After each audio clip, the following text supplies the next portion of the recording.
ఈ రోజు మన రెసిపీ వచ్చేసి ఆలూ ఫ్రై. టేస్టీగా ఈజీగా 10 మినిట్స్లో కంప్లీట్ అయిపోద్ది. తినడానికి కూడా చాలా టేస్టీగా ఉంటుంది. బ్యాచిలర్స్ కూడా మస్తు ఈజీగా చేసుకోవచ్చు. ఫస్ట్ అయితే స్టవ్ ఆన్ చేసి దానిపైన ఒక బౌల్ పెట్టి అది హీట్ అయిన తర్వాత అందులో 3 table spoons of oil add చేసుకొని అందులోనే ఆవాలు జీలకర్ర వేసి అవి కొంచెం చిటిపట్లు ఆడిన తర్వాత అందులోకి ఆనియన్ యాడ్ చేసుకోవాలి. ఆనియన్ యాడ్ చేసిన తర్వాత మధ్య మధ్యలో ఇట్లా మిక్స్ చేసుకుంటూ బ్రౌన్ అంటే కొంచెం గోల్డెన్ బ్రౌన్ కలర్ వచ్చే వరకు మంచిగా మిక్స్ చేసుకోవాలి. ఖచ్చితంగా ట్రై చేయండి. చూడడానికి చాలా సింపుల్గా ఉంటుంది, తొందరగా అయిపోతుంది, మస్తు టేస్ట్ ఉంటుంది.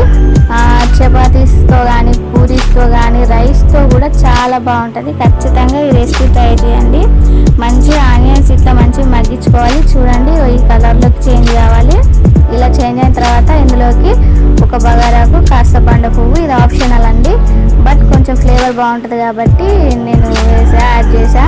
అందులోకి 2 లవంగాలు యాడ్ చేసుకోవాలి. ఇవి యాడ్ చేసిన తర్వాత ఇందులోకి మీకు తగినంత పసుపు యాడ్ చేసుకోండి. ఆ తర్వాత కాస్త అల్లం వెల్లుల్లి పేస్ట్ వేసుకోండి. ఇది హోమ్ మేడ్ వెల్లుల్లి పేస్ట్ అండి. అల్లము వెల్లుల్లి 2 మిక్స్ చేసి పట్టిన పేస్ట్. ఇది నేను ఎప్పుడు స్టోర్ చేసుకొని ఉంచుకుంటా. తర్వాత ఇక చూసిరా ఆలుగడ్డలు ఇట్లా మంచిగా సన్నం దరుపుకోవాలి. మరి లావు కద్దు, సన్నం ఉండాలి. వీటిని సాల్ట్ వాటర్లో కాసేపు నాననివ్వాలి, ఒక 10 మినిట్స్. అట్లయితే అందులో ఉన్న చెత్త స్టార్చ్ అంతా వెళ్ళిపోతుంది. అప్పుడు ఫ్రై చేసుకుంటే మంచిగా క్రిస్పీ వస్తాయి. సో ఇగో ఇలా చూసిరా ఎంత సన్నం ఉన్నాయో ఇవి వేసుకోవాలి. ఇక వాటర్ చూడండి మొత్తం ఇందులోకి స్టార్చ్ తీపింది. మంచిగా ఇట్లా మంచిగా యాడ్ చేసుకొని మంచిగా మిక్స్ చేసుకోవాలి. ఇవి ఇట్లా మంచిగా మిక్స్ చేసుకున్న తర్వాత ఇందులోకి మనం కాస్త సాల్ట్ యాడ్ చేసుకోవాలి. ఇప్పుడు టేస్ట్కి తగినంత సాల్ట్ యాడ్ చేసుకోండి. సాల్ట్ యాడ్ చేసిన తర్వాత మళ్ళీ మిక్స్ చేసుకోవాలి. మంచిగా మిక్స్ చేసుకోవాలి. లో ఫ్లేమ్లోనే ఇదంతా కుకింగ్ చేయాలండి, ఎందుకంటే ఫ్రై కాబట్టి హై ఫ్లేమ్ పెడితే లోపల ఉడకకుండా పచ్చి పచ్చి ఉంటుంది. దానివల్ల మనకు టేస్ట్ అంత బాగోదు. దీనికి ఆయిల్ కూడా కాస్త ఎక్కువనే పడుతుందండి, ఎందుకంటే ఫ్రై కాబట్టి ఆయిల్ ఖచ్చితంగా ఎక్కువనే పడుతుంది. ఇట్లా క్యాప్ పెట్టి మనము మధ్య మధ్యలో క్యాప్ తీస్తూ మిక్స్ చేసుకుంటూ మళ్ళీ క్యాప్ పెట్టాలండి. ఆ తర్వాత మన టేస్ట్కి తగ్గట్టు కాస్త చిల్లీ పౌడర్ యాడ్ చేసుకోవాలి. చిల్లీ పౌడర్ యాడ్ చేసిన తర్వాత మళ్ళీ ఒకసారి మొత్తం మిక్స్ చేసుకోవాలి.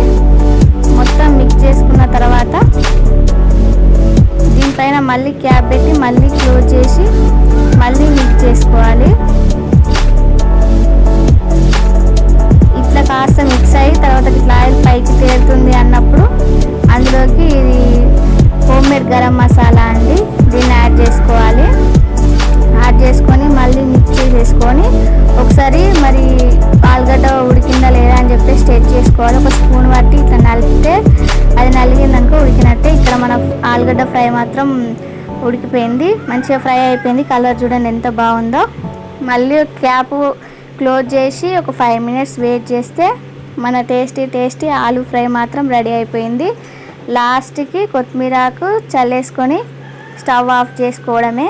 చూడండి ఎంత బాగుందో. మన టేస్టీ ఆలూ ఫ్రై అయితే రెడీ అయిపోయింది. మీకు ఇట్లా ఈ రెసిపీ నచ్చితే లైక్ చేయండి, షేర్ చేయండి, కామెంట్ చేయండి, మన ఛానల్ సబ్స్క్రైబ్ చేసుకోండి.